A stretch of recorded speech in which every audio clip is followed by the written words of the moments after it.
Olha, a gente teve uma semana ultra movimentada no mercado financeiro para animar o seu dezembro. Lá no Fed teve mudanças de taxas de juros, mas quase ninguém viu isso porque aqui no Brasil foi uma loucura. Esse é o Panorama Semanal Resulta Capital, as principais notícias do mercado financeiro global. Lá nos Estados Unidos, o Fed, o Banco Central americano, que decide as taxas de juros deles, essa semana decidiu aqui a nova taxa de juros da economia americana, que caiu ali de 4,75, 4,5 para 4,5, 4,25. O ponto todo é que essa queda na taxa de juros, ela teoricamente impulsiona o mercado de ações americano para cima. Afinal, os juros caem, a bolsa tende a subir porque o dinheiro circula melhor na economia e busca um pouquinho de risco. O ponto todo é que o mercado ele sempre reflete as expectativas futuras da economia, das taxas de juros e dos participantes. Então, não quer dizer que caiu hoje, a bolsa tem que subir. Muitas vezes, quando cai hoje, já estava tudo precificado e claro, e não é surpresa para ninguém. E no caso, a gente viu a bolsa americana caindo forte essa semana. Olha aqui o SP500 no dia da queda aqui, que teve o anúncio, chegou a cair 3%. Então é uma queda muito relevante. Claro que se recuperou um pouquinho ao longo do resto da semana. Mas o ponto todo é que essa queda aqui, ela está sinalizando para todo mundo, o mercado está dizendo para todo mundo que as expectativas de inflação agora aumentaram e isso faz com que a expectativa das taxas de juros lá nos Estados Unidos aumentem também. E isso faz com que a bolsa caia um pouquinho, corrija um pouquinho. A gente pode ver aqui pelo FedWatch, uma ferramenta aí que mostra as probabilidades das taxas de juros lá nos Estados Unidos.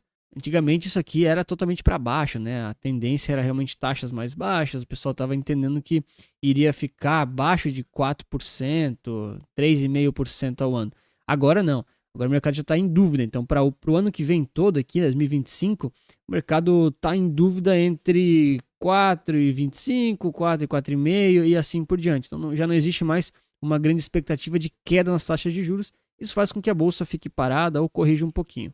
Assim, também tem uma questão lá nos Estados Unidos que é uma questão tributária, né? O pessoal vende muitas ações e muitos papéis no finalzinho de dezembro para recomprar em janeiro por causa lá do imposto de renda deles, tá? É uma questão um pouco mais complexa, mas não é isso que vai movimentar ou mudar a história da humanidade, tá bom? A questão das taxas de juros, com toda certeza, é muito mais importante, até porque ela também reflete aqui nos outros mercados. Então, até o Bitcoin sentiu um pouco disso, como um ativo que, por mais que seja uma reserva de valor, ele ainda atua com uma volatilidade grande no curto prazo, e o Ibovespa também sente um pouco disso, tá? Agora comenta para mim se você está mais ligado nas notícias nacionais da política e do dólar, que eu já vou comentar elas, ou se você acompanhou também as taxas de juros americanas, que querendo ou não, no longo prazo impacta mais a sua vida do que esse burburinho nacional e local. Antes de falar do Brasil, só queria comentar um pouquinho aqui sobre as cripto e o Bitcoin. Uma semana um pouco turbulenta aqui, de uma certa correção no preço dos ativos relacionados a criptomoedas. O índice de medo e ganância já deu uma corrigida muito, muito considerável. A gente estava muito próximo lá daqueles índices gananciosos. Agora o pessoal já está um pouco mais tranquilo, já está tirando o pé. E quando a gente considera aqui em termos semanais, a maioria das cripto acabaram sangrando aqui, né? Passando uma semana um pouco no vermelho, né? Isso é muito natural, né, pessoal? Porque o Bitcoin e as altcoins em geral, elas vêm já de um período longo, né, de valorização. Então é muito, muito tranquilo, muito normal que a gente tenha essas correções, né? Quando a gente avalia aqui, né, o um ano aqui para cá, poxa, ó, olha a valorização dos criptoativos, né? Então acaba sendo normal uma certa correção. É lógico que você tem que estar esperto para não estar exposto em ativos que podem cair muito e assim por diante. Mas é muito natural, tá? Eu acho que ainda não acabou esse grande ciclo de alta do, dos criptoativos em geral. Acho que são correções saudáveis, tem muita coisa que interfere, a própria questão das taxas de juros americanas também, tá? Mas ainda vejo que em alguns níveis aqui para baixo o preço do Bitcoin principalmente pode beliscar, tá? Eu não diria que acabou o ciclo, né? Eu tenho ainda tenho um pé atrás com ficar muito comprado em Bitcoin. É o importante sempre a carteira, né? Mas o Bitcoin tem dessas, tá, pessoal? Depois ele corrigir aqui, ó, 14, quase 15%. Ele poderia até corrigir uns 20, tá? É normal pro Bitcoin. Aí depois ele vai lá e sobe mais 30% e retoma alta. Isso acontece mesmo com o Bitcoin, tá? Olhando assim um panorama geral, bem sem compromisso, ainda vejo o Bitcoin mais para cima do que para baixo. E eu não sei se você gosta de Bitcoin ou das taxas de juros americanas, mas se você gosta desse vídeo, você vai deixar o like e se inscrever para me ajudar. Certo, mas e o Brasil, né? E a gente aqui? O que está acontecendo com os nossos mercados nacionais? Pessoal, foi uma semana muito conturbada. O Ibovespa aqui, ele começa a dar sinais de exagero, tá? Mas ainda está começando, né? Eu venho falando isso já há algumas semanas, vocês podem aí ver nos outros vídeos. O que a gente tem que procurar em situações que a gente quer realmente pegar preços um pouco melhores, não pelo market timing, tá? É mais por questão de sentimento de mercado, tá bom? É quando o preço realmente dá umas vomitadas, que a gente fala, e dá umas corrigidas grandes em um curto espaço de tempo. Então a gente tem aqui já o Ibovespa próximo aí de 12, 13% de correção. Já começa a ser um percentual um pouco interessante, mas historicamente falando, ele poderia cair um pouquinho mais. Quem gosta tanto assim de bolsa brasileira e tá comprado, quer fazer preço médio, já começa realmente a ficar mais interessante do que aqui em cima, né, em outubro ali e tal, né? O que a gente mais vê isso, né? Na primeira queda aqui, ó, primeira semana que teve queda aqui de 2, 3%, a galera encheu o carrinho aqui, ó. O que teve de sardinhada que comprou aqui e tá vendendo aqui agora é muita gente. É só vocês verem no comentário aí, nos comentários dos outros vídeos, dos outros youtubers, galera falando que tá vendendo tudo e tal. É só ver isso aí, tá? E aqui embaixo mesmo, ó, abaixo aqui dos 118 mil pontos, aí mesmo que fica bom, tá? Mas aí a gente não sabe se vai chegar e tal. Aí que fica bom, eu digo os comentários do YouTube, tá bom? Não vou dizer que é bom para comprar. Esse é o movimento mais ou menos que o IFIX também vem fazendo, né? A gente percebe que ao longo aqui dessas semanas e meses, ele já dá uma devolvida grande aqui, de 16%, né? O IFIX realmente já está mostrando sinais aqui que o pessoal está jogando a toalha, né? Então não é questão de que aqui agora o preço tá bom, é simplesmente pegar e comprar, mas a gente percebe que, poxa, aqui já vai ter muito robô, muito fundo entrando comprando, tá? Acaba fazendo mais sentido a gente procurar oportunidades agora do que ali em cima, quando só tinha caído os 3, 4, 5%. De novo, pessoal, podem ver os comentários, inclusive não sei se vocês investem dessa forma, mas fico alerta, né? Quem comprou muito aqui, ó, só porque achou que, né, tinha, pô, caiu, né? Corrigiu, ó. O pessoal fez muito isso, corrigiu já 5%. Muita gente comprou aqui, né?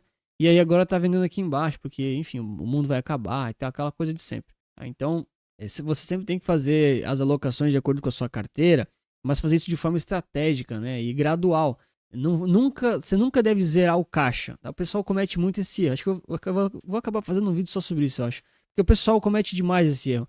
Caiu 5%, zerou o caixa e aí fica comentando no YouTube. Eu queria ter mais dinheiro, acabou meu dinheiro para comprar mais, comprar mais. Cara, isso é amadorismo puro, tá? Amadorismo puro. Se o seu dinheiro acabou e você não tem mais como comprar, sendo que a gente não tá num Covid da vida, né? Cara, você é muito amador porque você nunca sabe o quanto mais pode cair. Então você tem que manter uma alocação de caixa de, sei lá, 5, 10% quando você tá muito exagerado e sabe o que tá fazendo. Mas zerar o caixa não pode, galera. Isso não dá pra você fazer, tá? Porque no mês que você acertar, você é um gênio. Mas nas outras 99 vezes que isso acontecer, você tá ferrado e provavelmente vai perder dinheiro. E o que motivou, né, toda essa queda dos ativos foi justamente essa questão do dólar. Tá? Então o dólar atingiu patamares históricos também, 6,32 aqui no mercado futuro, patamares muito altos. Eu fiquei com um certo receio dele bater 6,50, porque eu falei aqui no canal que era mais provável dele bater 5,50 antes de 6,50. Mas assim, de novo, né, pessoal, ninguém tem bola de cristal. Até para os meus clientes, para a carteira, só para vocês terem noção, tá? Os ativos dolarizados, quando eu vejo que eles estão em um momento aí de realização, né, de fazer, não é que é fazer o giro, né, é fazer uma rotação saudável e rebalanceamento, né, voltar pro padrão indicado. Você nunca deve fazer isso de uma vez só num mês, tá? É a mesma história de comprar, é a mesma história de vender, tá? Então, quando o dólar começou a ficar mais caro, a gente começa a realizar as posições, mesma coisa com o Bitcoin também, mas nunca de uma vez só, para você sempre ficar um pouco mais exposto e talvez aproveitar um pouquinho mais uma subida extra. Então você vai fazendo realizações graduais e compras, né? Naturalmente você vai ter que comprar alguma outra coisa de forma gradual também, tá? Isso é bem importante, porque assim, isso traz uma certa suavidade para a carteira e tende a diminuir um pouquinho a volatilidade ali nos prazos um pouco maiores, tá? Isso traz uma certa tranquilidade para o investidor. Aí você para de olhar um único ativo que está subindo muito e caindo muito e começa a olhar para a carteira como um todo. E aí, com o desespero todo aqui do mercado, né, que o dólar foi a 6,30, vai lá o Banco Central, né, entrou a galera aqui apagando incêndio, tá?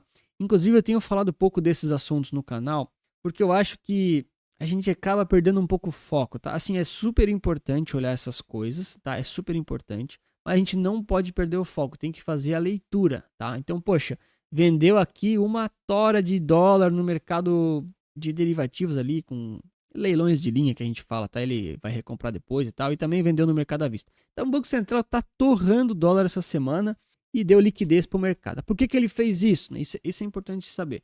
O Banco Central ele vende dólar e tal, não é porque ele está tradando dólar e vendendo lá na máxima para ganhar dinheiro, tá? Por mais que isso acontece, ele está dando liquidez para o mercado. Se o Banco Central não dá esses bilhões para o mercado, ele não dá essa liquidez para o mercado, o que acontece com o dólar? Ele vai circular livremente, vamos dizer assim, o câmbio flutuante que a gente fala, e aí ele pode ir a 6,50, 7, 8 reais muito rapidamente, assim, muito rapidamente mesmo, tá?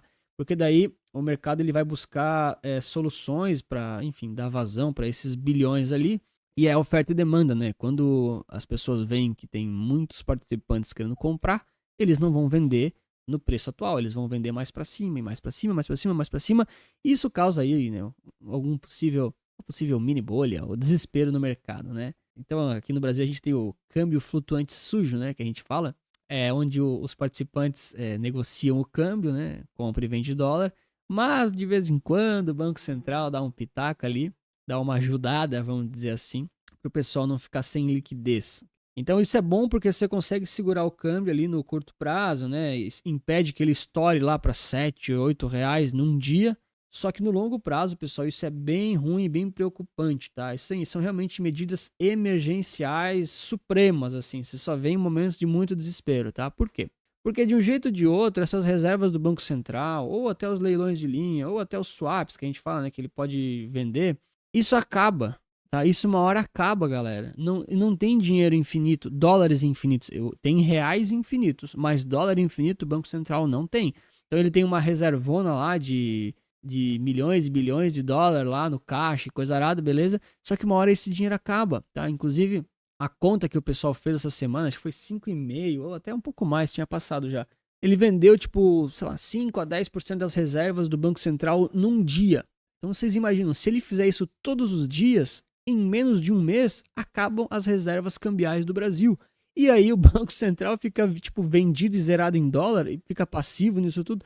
E, cara, aí sim realmente você pode quebrar um país, tá? Então, são medidas aí de curto prazo, ele com toda certeza ele vai recomprar esses dólares aí quando cair lá para 6 reais, 5,50, com toda certeza eles vão recomprar para não ficarem passivos numa ponta ruim, né, que a gente fala. Então o que a gente tem que ter aqui é a leitura, tá? Então o Banco Central tá atuando e tal, beleza? Mas no final das contas, se o mercado não sentir confiança real no governo, ele vai ter que fazer isso aqui toda semana para sempre. E aí vocês já entenderam que para sempre não dá certo. Então, de um jeito ou de outro, ou o mercado se contenta com as mudanças políticas e com o discurso político atual. Claro que o discurso pode mudar, ele já foi ruim, ele pode ficar bom, ele já foi bom, pode ficar pior. Mas essa é a leitura, tá? E a gente vê que o governo está começando a mudar aqui um pouco o tom.